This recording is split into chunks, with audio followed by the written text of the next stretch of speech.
Hello. There he is. Welcome back, everybody. We're down in the cellar at Old North State Winery doing a virtual tasting with you. Thanks for joining us once again. Yeah, we do this live and in person. We do 4 wines every Thursday night, and we explore the wines of the world. And for those of you who can't be here, we do it virtually. We have 2 beautiful wines here for you. And I must admit, I already got into this one. It happens. It was an What accident. could be more natural? Well, you know, I tasted it a couple weeks ago, and then I thought, well, I better taste it again, just to be on the safe side. Well, you know, that's where your devotion knows no bounds. We got to twist off to get things going, Chef, so we don't have to waste valuable time. God Almighty, thank goodness, because I mean that dead air time. Wait, Right. thank you. Yeah. So we're going to start off in Chile, and this is the Mal region, which is really far south, the equivalent of going north in our country. Remember, they're on the flip side of the equator, and the farther south you go, the cooler it gets. This is a little grape called Paez. It's from Bouchon. They make beautiful wines, but Paez is a really interesting grape, and it's really something that's really special, I think, in Chile. It's a Spanish descent, not surprisingly, but it really is something that I think Chileans can kind of call their own as a varietal, just certainly because of the way it grows, the presentation of this wine. This is a Viejo, which means basically aged or old, and these vines are running over 100 years old. That's crazy. Yeah, it really is, and this is one of the neat phenomenons of this area too, that you can have a vine that produces so late in life. So back to this kind of style that it is, it's really Burgundian in style. It really comes across as a very light red, flavorful, very flavorful. And it comes across as perhaps like a light Pinot or a Gamay perhaps. So if you're looking to kind of expand your portfolio in that department, anybody that's into Burgundian reds can really appreciate this great Paez, and particularly from a world-class producer like Bouchon. Yeah, this is just super terrific. Yeah, I love the nose on this stuff. The nose and the complicated spice on this, really, really nice. Yeah, it's Real subtle fruit. It's really, I can't say this enough, and I know it sounds ridiculous, but it smells like Chile. Because it should. Everything should taste like the place it's from. And it absolutely smell. tastes like, yeah. And it's got the green on the nose. And Yeah. I always associate a lot of greenery with Oh, definitely. Chile. So it's got it. I love how dry this is, Chef. This is like really bone dry. I think that's really what would kind of, in my opinion, I don't think you get typically this kind of assertive dryness from Burgundy as much as you do from this particular grape. So I think that's kind of, if you're going to peel those apart, like let's say you're doing a blind tasting, you can certainly see that was going to be a very light red, and that would certainly lead most people to Gamay or Pinot. But that the Chilean notes, if you will, and that really aggressive dryness. So it is really, really, really nice. So if you're looking for a wine that delivers great structure and flavor without weightiness, like heaviness, this is the wine for you. Great with food, amazing with food. And just a multitude of foods too. Yes. So I had something in my head, and now that I'm drinking, it's like, how you can do so many different things with this. Anything. Just all over the board. I was gonna do pork. I'm gonna go salmon with this. I was hoping you'd say that. I'm gonna go salmon with some of that beautiful rainbow chard that came in from Minglewood this morning. Wow. Just a bounty of amazing spring produce hit the door today. Beets, turnips, radishes, collards, kale, Swiss chard, bronze fennel, spring leeks, you name it. Well, there was one that you forgot. What's that? That ice cream cake. Oh, now. It's Chef Chris's birthday. He finally caught up to me. I wish you'd have told me it was going to be like this. It's been really, that's my favorite vegetable, the custard cake from Witt's. That was it was amazing. stellar. And Peanut all the butter staff is still talking about it. Oh, it is stellar, delicious. So basically, it's just a big hunk of custard in the shape of a cake with candles in it. And a perfect. bunch of like caramel cookies on top Yes, of it it too. was I mean, I love that crunch. So, yeah, we're Outstanding. celebrating with you today as Chef finally makes it to 51. I've been alone. It's a miracle. I've been alone since February 16th as the only 51-year-old in the restaurant. That's what's really keeping me alive. And now you've made it. But, you know, up until February 16th, and I gotta leave you again. Well, you know, I think this competitiveness of staying alive is serving us both well. I think it's the wine that keeps us alive. I've never met a sick pickle. Man, is that delicious. Mouth watering. It's outstanding. The you know, the fruit flavors here are very much, I think of them as kind of blended. They're, you know, I have a hard time saying that there's specific fruits in here. I feel like more it's like kind of the fruit punch, you know, kind of like when we're describing Tempranillo lots of times, we can't really pick a specific, easy for me to say, grape. But you know, oftentimes in Pinot, it's really, you know, dead to the water, cherry, cola, you know, things that you can really call out. And Gamay, of course, that really kind of raspberry, strawberry. I feel like with the Paez that we're getting more of this kind of multi-fruit. And if I was going to make this batch of fruit flavor, I would have to have, it would have to be like tart fruit, like tart red fruit with like some citrus and maybe some apple. Apple is a great call on that because I was having trouble identifying, and sometimes like a word that I'll use that I think is a good thing may not come across because it's tart. I was going to say sharp, but it's tart. Yeah.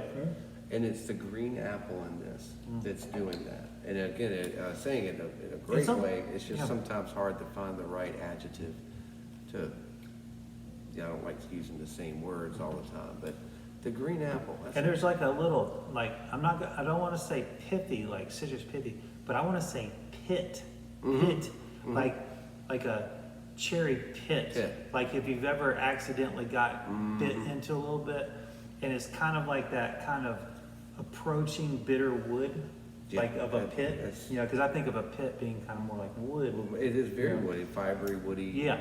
And so I think there's all of these elements, and I'm not saying these like in a, oh, that sounds terrible way. No, this is. I think it's just it's working on so many levels, but it's just hard to peel back the layers because it really is homogenous. You know, those flavors are really, you know, together. You know, like when people drink, you know, like fruit punch or something like that, you don't really necessarily think it. Like the individual flavors stand out as much as you've created this different flavor of all of them being together. Right, and that unique flavor is resounding, and you know, I think it's hard too when you, especially when we start off and say, you know, Burgundian and Gamay, and so people are immediately going to have a preconceived, but it's very much Chilean. You know, it has that structure and those underlying things, but then you have to start talking about all the things that make it singularly Chilean. Yeah, because I think right on first sip, it's got a very luxurious mouthfeel. It's beautifully texturally. It's just absolutely beautiful, and it is like a big pop of fruit. But then, I think that it really becomes more of a structure wine than a flavor wine, and I mean that in a positive way. Sure. And just really what I take away from this at the end is, a real earthy, underripe type fruit finish, which would be so great with that fatty salmon. Oh, and the first thing I saw, I said that's not doing good. Salmon almost gets to me like it's almost like borderline greasy. Absolutely, but not greasy. Not in a ducky way. It gets like it is so fatty, and it it gets right up to the prefaces of greasy, but not get there. It's not like a greasy cheeseburger. No. It feels healthy and good. Because it is, and people are always trying to make a big deal out of differentiating the fat in the cold water wild fish and like saturated fat. And it's a very different world, especially the salmon. We're fortunate enough to get in. Always the huge white fat lines, which is a big thing to look at when you're buying salmon. You either don't see them at all or very thin white fatty lines. Not usually a good sign. Not saying it's terrible. It's just not going to be as rich. Not going to be as rich. Or right. like that. And that comes from oxygen. Yeah, I mean, that comes from swimming in cold water. Right. They develop living a good life. And without it, you can tell they've been living that pen life. Yeah, absolutely, Chef. And one other thing, I know I keep talking about this wine. No, keep talking about it. I should tell you something. How can a light wine be this complex? Is one thing that should catch your attention here. That we're talking this much about a light red. Going back to that kind of when I was saying there's got to be some apple in there. Yes. What about I think part of it's playing for me is, it has like that tannin of apple skin. I was going to say it's the skin. Yeah. It's the Granny Smith skin. It's not peeling a red delicious and biting the flesh. It's like going right through the whole thing. Going right into the top raw. Yeah, absolutely. Nothing cooked here. We're not talking about apple pie. We're talking about a fresh green apple that you just attack in the field. This is not a prepared thing. I mean, it's very raw and sensual. And just think, Chef, there's vines out there that are actually older than us. Older than us. I didn't think anything was left. I know. If you combined our ages, we only have a year on it. That's crazy to me. Absolutely crazy. What a nature's gift. It is a gift. The vine. Thank you. That keeps on giving. And it is prolific. I mean, that's like back when the dinosaurs were roaming, right? Like 100 years ago? Oh, I mean, yeah, there were pterodactyls everywhere. Man, gotta watch out for those rascals. Okay, so we just did an awesome chef's table for lunch. That was great. Chef, of course, it was great. He didn't ask off for his birthday, and he didn't need his little tiara and his balloons. They're coming. But instead, he worked the chef's table for two lovely women that drove 2 hours. They'd had this trip on the books for a long time. Yeah, they've been really, really excited about their Mount Airy day trip. Came from South Durham, which actually that's probably further than 2 hours, but you get the idea. They're staying the night. Yeah, but I mean, they've had this trip circled for a while. I think we're gonna go over and see our friends over at Thirsty Souls for dinner tonight. And if I lose all my money playing poker early, I'm gonna go over there and have a beer with them. Well, we ought to just get some takeout and go pick it up and say hello anyway. But anyway, so we had a beautiful duck dish for lunch today, and this is the wine that we had with it. I'm like, well, let's do this on the video because this is one of my favorite regions in the world, Valpolicello, and as you can see, that's a beauty, huh? This is from Sant Antonio, a beautiful producer of Corvina. Corvina, of course, is the base grape for Valpolicello, and of course Amarone. And in this case, this happens to be a Valpolicello Ripasso. So Ripasso is where they actually, Amarone is the process where they dry the grapes before they make the wine, greatly reducing the yield, but also intensifying those sugars through dehydration and complexity of flavors, and of course alcohol levels, which sign me up. But when they get through fermentation, Amarone, they will reuse or ripasso the grape skins into a fresh batch of Valpolicello, the fresh Corvina ferment that has not had dry. So you have fresh wine added to it dried skins that were expressed for Amarone. What this does is it adds a second layer, a deeper layer of complexities to a rather simple wine, which we love it in its simple form.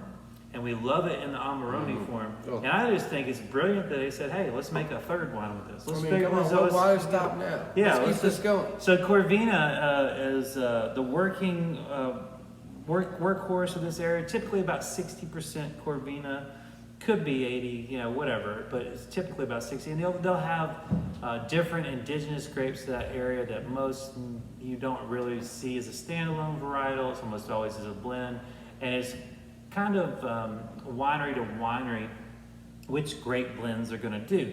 But the idea is here is just to prop up the Corvina. It's not to be the showcase grapes, and that's why they're not really the stars of the show.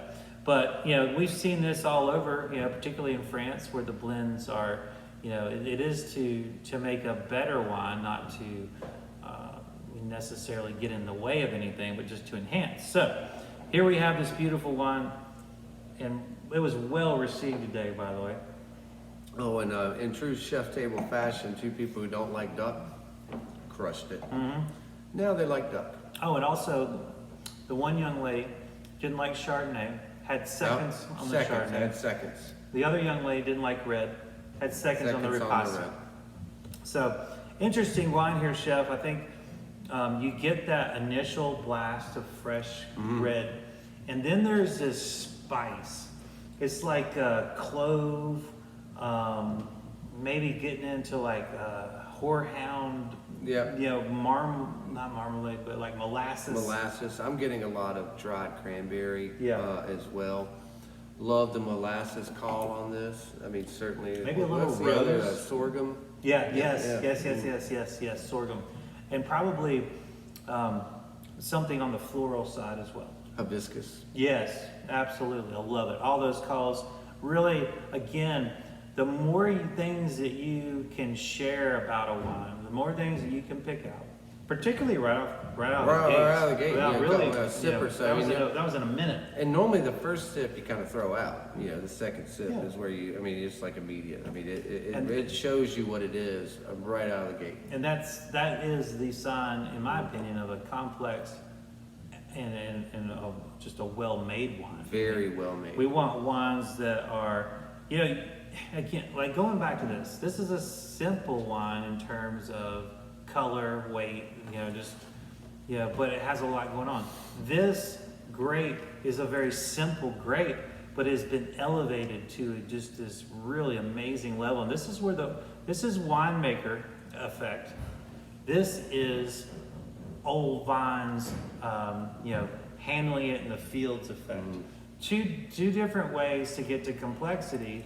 And this is what I love about the wine world. Two different sides of the world. Too. There's that, two hemispheres. But the thing about this is, folks, there's a lot of different ways to achieve in the wine world. There's no right or wrong, in my opinion. And we were having this conversation with the folks at the chef's table today. That she was kind of browbeat into drinking red wine because her snobby friends around her like, oh, she has to drink white wine. Well, white wine has its place, and what your daily drinker is when you're not eating has really nothing to do with what you're eating. And the assumptions made of what people thought she should like or should do. And I think that's one of the great things about this modern era is you don't lose as many people to that kind of preconceived notions where for a lot of people it can really turn you off from wine forever. You're like, well, I don't want anything to do with that culture. Why in the world would someone want to bully you into drinking something? Or into not. I'm like, who cares? Who cares? You drink your stuff. I mean, I just don't get it. You drink whatever you're having. What do you worry about what we're doing? Absolutely.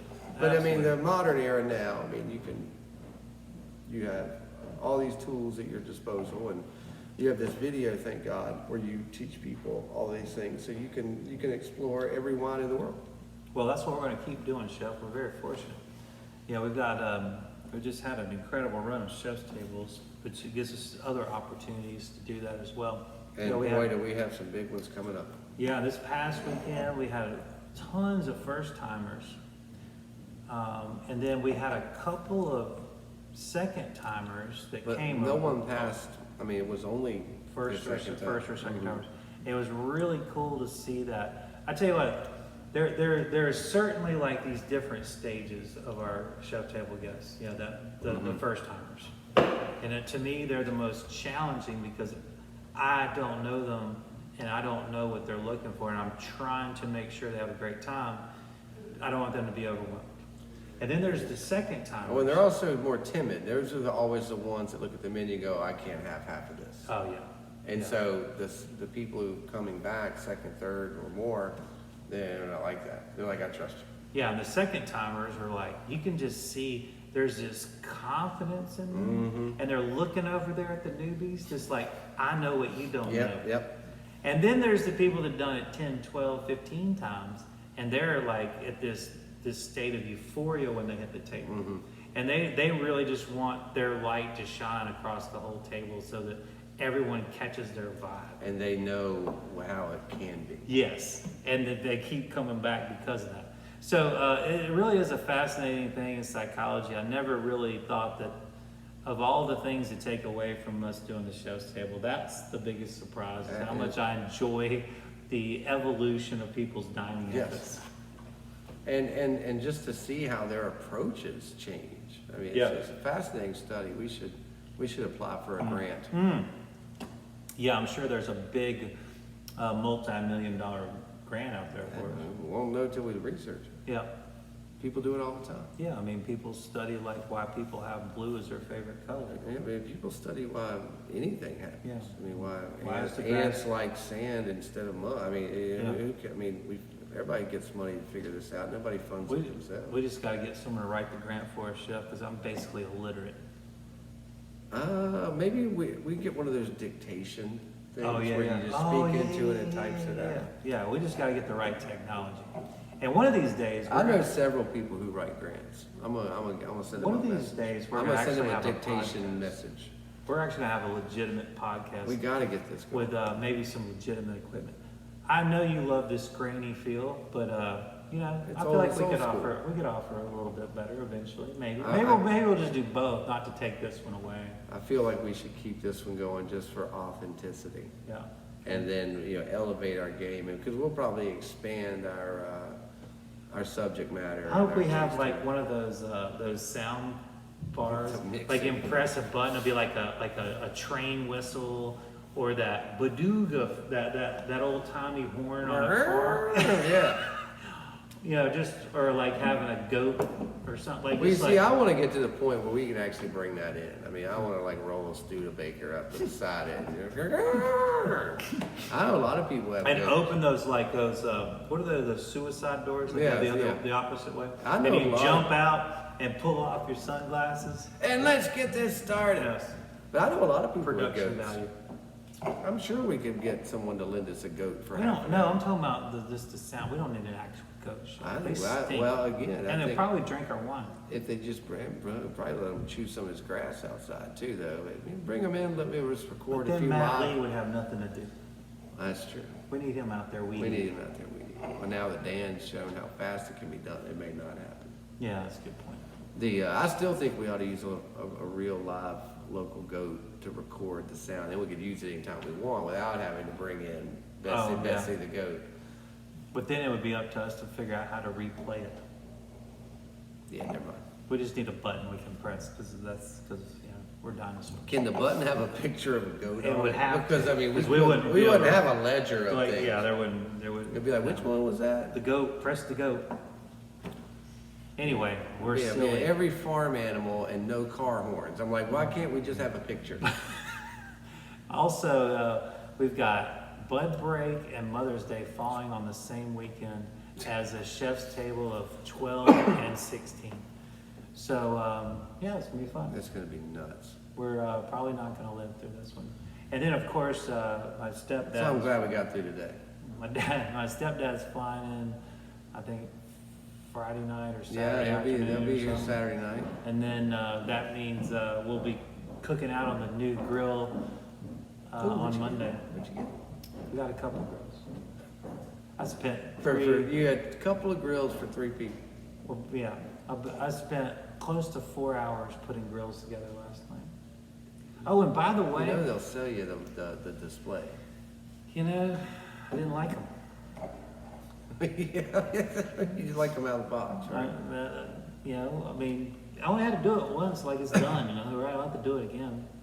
But I got a Blackstone, big 36 inch. I hear great things It's about a Whopper. that. I hear great I gotta things. tell you, I see people cooking breakfast on those all the time. yeah, it took 2 people, me and some other cat, to pull it off of the shelf. It was so heavy. That's quality. They're using like real heavy Steel. duty metal. And then we bought just like a little 5-burner traditional grill with a little side burner. Little side burner, yeah. So we can have both going. That's all. Well, and of course I say I've got 3 grills. So You got the green egg. and I got the You got- Weber, you got and I've got the charcoal one. the charcoal Weber, Yep. and then I've got the Yeah. 5 burner with the side thing. And I got to be honest with you, I looked at several of those combo ones, and I'm like, you know what? I'd rather just have them separately. I miss that combo we had at Old Springs that you and I used Yeah. to cook on all the Yeah. time after work. Yeah, I mean, Because it was half wood Mhm. and half gas, Mhm. and it had a side. But that was the best grill I ever had. yeah, I'm gonna get And that I'm did- gonna get a third one. I'm gonna get one for charcoal wood. And if I buy another grill, that's what I'm gonna get, because that's the best grill I ever had, and I lost it in the separation. The separation? When we got divorced. I lost it in the divorce. But We can talk about it now. It's been a while. But and it had one of those old school chimneys. on Especially it, because too. the new Mrs. Wishart loves you so much. Yeah, I don't know why, but I sure am. Oh, she loves you so much she left you on your birthday. Yeah, she's out in. She's out there I left living the good life. I left my phone over there, but I really want to show the folks at home. She's sending me pictures of the menus they're having and all the wine. They're having like 5-course lunches. lunches. Yeah. Do you know tomorrow night they've got a private chef coming to cook at their house? I'm not surprised, Chef. And they've instructed, because they didn't meet whatever. Could you imagine the minimum in California for a private chef? It's probably a lot. It's a lot. And so this private chef after the dinner is bringing lots of stuff for them to go picnicking with the next day. Picnicking Winery through the vineyards of Napa, They're Sonoma. Just scampering. Like I picture like The Sound of Music. That Yes. Julie, whatever her name is, Andrews, Andrews dancing through the fields of Austria. you want any more wine? Yes, please. Yes, I And totally so that's see kind of that. how I see them with their picnic baskets of chef-made picnic treats and bottles of $100 Napa Cab. Yeah, I think they're going to St. Francis then. So. Oh, what a classic. That's old school St. Francis. Great Today, stuff. I think they're doing the 5-course lunch tasting menu at Frog's Leap. What are we doing wrong, Chef? We're doing something wrong. We're sitting here. We're just We're doing slaving something- away. Slaving away. I mean, look at this. I mean, I Here we can are. barely feel my hands. Here we are working while she's out there living the good life. And all we have to do here is sit here and work. Talk about work.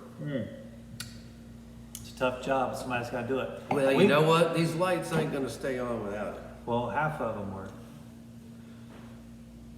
We probably ought to work harder. Yeah, I guess we need to work harder. So we have some delicious wines for you from all over the world every single week. We hope you come back and see us again. If you can, on Thursday nights in downtown Mount Airy, 308 North Main Street. We do this at 6 p.m. and we have a blast. It's a great social time. Great as time. well. Yeah, a great group of eclectic mix of different folks. Also, mushroom bolognese. Oh gosh, yeah. Oh yeah. So, bolognese, classic. We sell a bunch of it. Delicious. Well, we get a lot of vegetarians here at the winery. So I made a twist on bolognese. So I do the same procedure, only all the traditional veg and tomato and spice and garlic. Only instead of meat, I'm using mostly maitakes, but a lot of variety of beautiful mushrooms.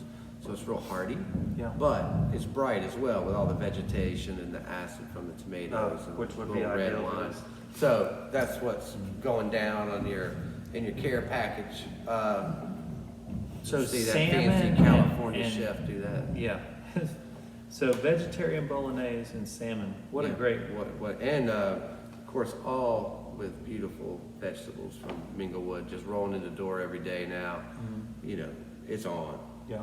The fishing, the farming, the creameries. Oh, Good times. and the Rogers Way, that new cheese from Looking Glass Creamery. It's from like Looking Glass in Asheville. They've got a new cheese out. We just got it in today. It's called Rogers Way or Rogers something. Anyway, Roger. Parmesan. Roger. What's your bet? I was over under and Yes. you were underdone. It's a Parmesan style. They called it something different than that, of course, but it's a raw cow's milk, aged, I want to say 14 months.